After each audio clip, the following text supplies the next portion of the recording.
Hello ವೀಕ್ಷಕರೇ, ನಾನಿವತ್ತು ಮಾವಿನಕಾಯಿ ಚಟ್ನಿ ಮಾಡಬೇಕು ಅಂದ್ಕೊಂಡಿದ್ದೀನಿ. ನಮ್ಮ ಚಾನಲ್ ನೇಮ್ ಬಂದು ಮೂನ್ ಕ್ರೀಮ್ ಆ್ಯಂಡ್ ಸ್ಪೈಸ್. ಇದು ನಾನು ತೋತಾಪುರಿ ತೊಗೊಂಡಿದ್ದೀನಿ. ಇದು ಹುಳಿ ಇರಲ್ಲ ಅಷ್ಟು, ಚಟ್ನಿಗೆ ಒಳ್ಳೆ ಟೇಸ್ಟ್ ಕೊಡುತ್ತೆ. ಇದನ್ನು ನಾನು ಇವಾಗ ಪೀಸ್ ಮಾಡಿ ಇಟ್ಕೊತೀನಿ. ಸಿಪ್ಪೆ ಅಂತೆಲ್ಲ ಸಿಪ್ಪೆ ಸಮೇತ ಹಾಕ್ಬೋದು, ಏನು ತೊಂದರೆ ಇಲ್ಲ. ನಾನು ಇದನ್ನು ಸಣ್ಣ ಸಣ್ಣ ಪೀಸ್ ಮಾಡಿ ರುಬ್ಬೋದಕ್ಕೆ ಹಾಕಂತೀನಿ. ತುಂಬ ದಪ್ಪ ಪೀಸ್ ಮಾಡಲ್ಲ, ಚಿಕ್ಕ ಚಿಕ್ಕ ಪೀಸ್ ಮಾಡ್ತೀನಿ. ಅವಾಗೊಂದು ಸ್ವಲ್ಪ ಚೆನ್ನಾಗಿ ರುಬ್ಬುತ್ತೆ. ನಾನು ಮಾವಿನಕಾಯಿ ಚಟ್ನಿ ಮಾಡೋದಕ್ಕೆ ನೋಡಿ, ಉದ್ದಿನಬೇಳೆ ಒಂದು ಅರ್ಧ ಸ್ಪೂನು, ಇದು ಕಡಲೆಬೇಳೆ 2 ಸ್ಪೂನ್ ತೊಗೊಂಡಿದ್ದೀನಿ, ಬೆಲ್ಲ ಒಂದು ಸ್ವಲ್ಪ ತೊಗೊಂಡಿದ್ದೀನಿ, ಸಾಸಿವೆ ಒಂದು ಸ್ವಲ್ಪ ತೊಗೊಂಡಿದ್ದೀನಿ, ಜೀರಿಗೆ 1 ಸ್ಪೂನ್ ತೊಗೊಂಡಿದ್ದೀನಿ, ಬೆಳ್ಳುಳ್ಳಿ, ಒಣಮೆಣಸಿನ್ಕಾಯಿ, ಎಣ್ಣೆ, ಕರಿಬೇವಿನ ಸೊಪ್ಪು, ಇಷ್ಟು ತೋತಾಪುರಿ ಮಾವಿನಕಾಯಿ ಕಟ್ ಮಾಡಿಸಿ ಇಟ್ಕೊಂಡಿದ್ದೀನಿ. ಈಗ ಇದನ್ನು ಈ ಬೇಳೆ ಅದನ್ನೆಲ್ಲ ಸ್ವಲ್ಪ ಎಣ್ಣೆಲಿ ಫ್ರೈ ಮಾಡ್ತೀನಿ. ಎಣ್ಣೆ 1 ಸ್ಪೂನ್ ಹುರಿಯೋದಕ್ಕೆ ಹಾಕ್ತಾಯಿದ್ದೀನಿ. ಸಿಮ್ಮಲ್ಲಿ ಇಟ್ಕೊಂಡಿದ್ದೀನಿ, ತುಂಬ ಜೋರೂರಿ ಇಟ್ಕೊಂಡಿಲ್ಲ. ಇದನ್ನು ಸ್ವಲ್ಪ ಕಡಲೆಬೇಳೆ ಉದ್ದಿನಬೇಳೆ ಎರಡನ್ನೂ ಸ್ವಲ್ಪ ಲೈಟಾಗಿ ಗೋಲ್ಡನ್ ಬ್ರೌನ್ ಆಗೋ ತನಕ ಹುರಿತೀನಿ. ಅದ್ರ ಜೊತೆಗೆ ಒಂದು ಸ್ವಲ್ಪ ಜೀರಿಗೆನೂ ಫ್ರೈ ಮಾಡ್ಕೊತೀನಿ.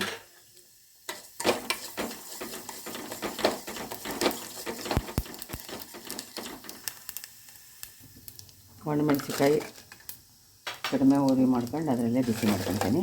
ನಮಗೆ ಎಷ್ಟು ಖಾರ ಅನುಕೂಲ ಆಗುತ್ತೋ ಅಷ್ಟು ನಾವು ಖಾರ ಹಾಕೋಬೋದು, ಏನು ತೊಂದರೆ ಇಲ್ಲ. ಇದೇನಂತ ಖಾರ ಆಗೋಲ್ಲ, ಒಂದು ಸ್ವಲ್ಪ ಖಾರ ಹುಳಿ ಸಿಹಿ ಆಗಿದ್ರೇ ಮಾವಿನಕಾಯಿ ಚಟ್ನಿ ಸ್ವಲ್ಪ ಟೇಸ್ಟ್ ಆಗಿರುತ್ತೆ. ಇದೊಂದು ಸ್ವಲ್ಪ ಆರಿದ ಮೇಲೆ ನಾನು ರುಬ್ಬೋದಕ್ಕೆ ಹಾಕ್ಕೊತೀನಿ. ಸ್ವಲ್ಪ ಮೆಣಸಿನ್ಕಾಯಿ ಬಿಸಿಲಿ ಇದಾಗಲಿ, ಫ್ರೈ ಆಗಲಿ.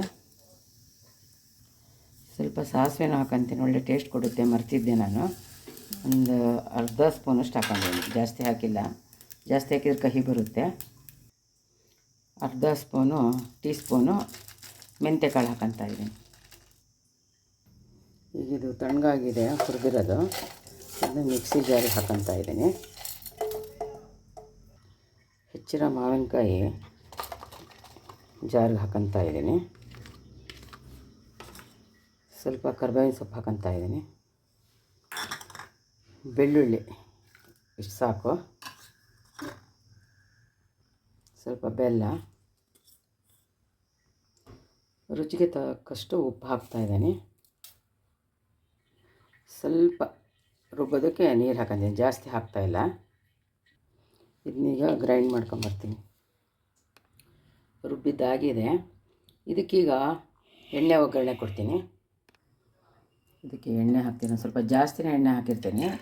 ಎಣ್ಣೆ ಜಾಸ್ತಿ ಇದ್ದರೆ ಅದು ಬೇಗ ಹಾಳಾಗಲ್ಲ, ಹಾಗಾಗಿ ಎಣ್ಣೆ ಜಾಸ್ತಿ ಹಾಕಿದರೆ ರುಚಿನೂ ಚೆನ್ನಾಗಿರುತ್ತೆ.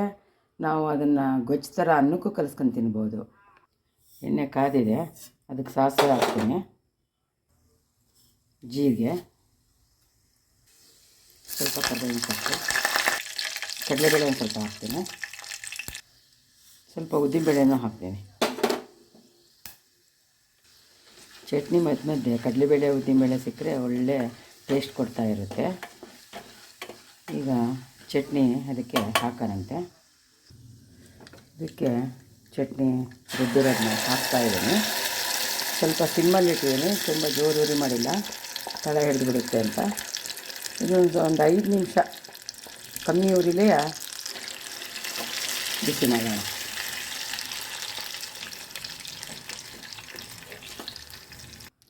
ವೀಕ್ಷಕರೇ, 5 ನಿಮಿಷ ನಾನು ಬಿಸಿ ಮಾಡ್ತಾಯಿದ್ದೀನಿ.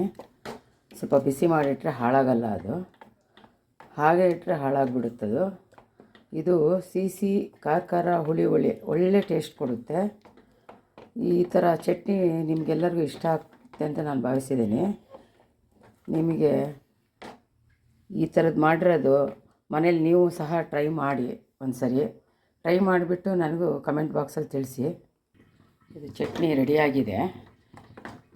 ಇದನ್ನು ನಾನು ಕೋಲ್ಡ್ ಆದಮೇಲೆ, ತಣ್ಣಗಾದಮೇಲೆ ಒಂದು ಗಾಜಿನ ಬೌಲಲ್ಲಿ ಇಡ್ತೀನಿ. ಯಾಕೆಂದರೆ ಸ್ಟೀಲ್ ಬಾಕ್ಸಲ್ಲಿ ಇಡಲ್ಲ, ಇದು ಮಾವಿನಕಾಯಿ ಆಗಿರೋದ್ರಿಂದ ಅದು ಕಿಲುವಾಗ ಚಾನ್ಸಸ್ ಉಂಟು.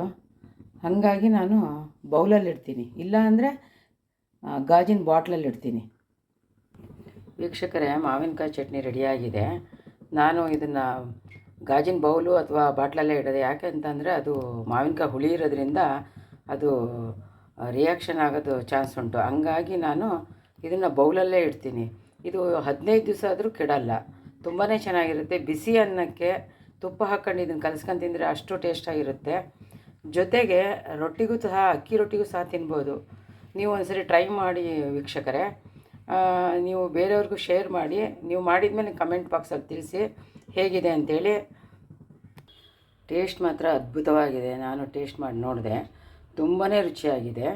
ನೀವು ರೊಟ್ಟಿಗೆ ಜಾಸ್ತಿ ಎತ್ಕೊಳ್ಳೋದೇ ಬೇಡ, ಸ್ವಲ್ಪ ಎತ್ಕೊಂಡ್ರೆ ಸಾಕು, ಅಷ್ಟೊಂದು ರುಚಿ ಕೊಡ್ತಾ ಇದೆ. ವೀಕ್ಷಕರೇ, ಯಾರಿನ್ನೂ ನಮ್ಮ ಚಾನಲ್ಗೆ ಸಬ್ಸ್ಕ್ರೈಬ್ ಆಗಿಲ್ವೋ ಸಬ್ಸ್ಕ್ರೈಬ್ ಆಗಿ, ಲೈಕ್ ಮಾಡಿ, ಬೇರೆಯವ್ರಿಗೂ ಸಹ ಶೇರ್ ಮಾಡಿ. Thank you.